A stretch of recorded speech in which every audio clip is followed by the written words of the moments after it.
I was having a great conversation the other day, and I realized I don't talk enough about my experience with depression and anxiety when it comes to how Tai Chi helped me deal with those things. No, Tai Chi is not a magical pill that takes away all your body aches and takes away all your mental pain, but it did help me significantly.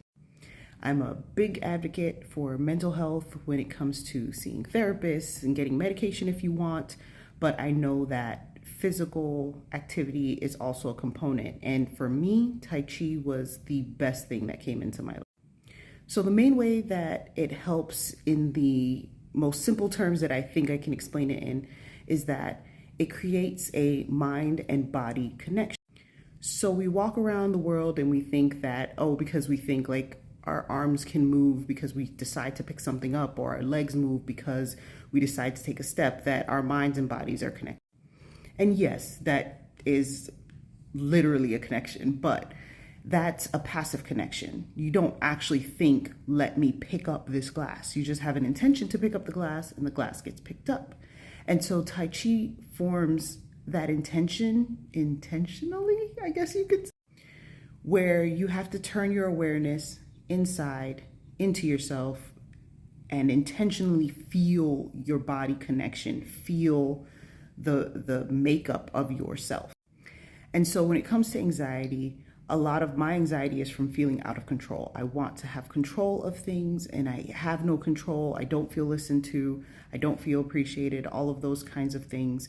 And so being able to turn into myself and regain that composure that allows me to feel me. It allows me to feel in control of something in a moment and not worry so much about the future, not worry so much about the past, but be currently present. That also speaks to my depression.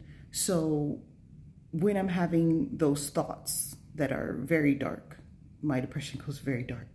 When I'm able to do Tai Chi, it basically gives me introspection and I'm able to kind of see, okay, what's this trigger point?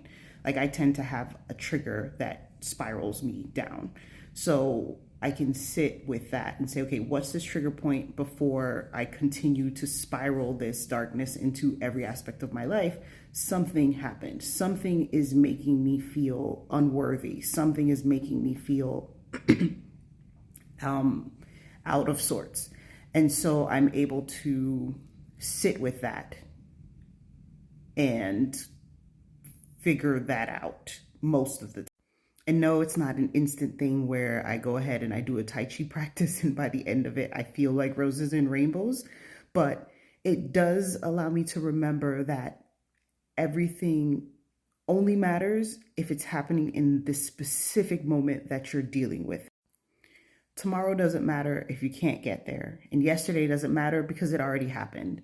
You can only deal with the moments that you have and the moments that you're in. And whatever you can do in those moments is the things that you need to do.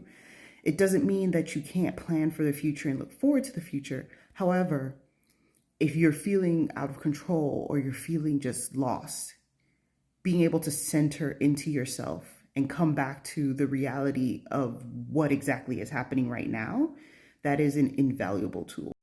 Now, this started for me externally. You do the movements, you learn the choreography. But with time, I was able to take that external practice inward into my mental state. And that's pretty much where most of my practice is like really right now is, yes, I'm doing the physical work, but I'm strengthening my mind as I do that physical work. And it is a next level like thing that I've noticed is in actually a lot of cultures and a lot of systems. This is just a system that works for me. So I just wanted to share that with you all. And I hope someone hears this who needed to hear it and is able to either get involved in the practice or ask me more questions about it. Because I really want to share this aspect, even though it's difficult because, you know, everybody wants to seem super strong and that like everything is great because the internet's all great, you know, but I think it's good to find a community and to know that we're not alone. So you're not alone. And I'm here for you.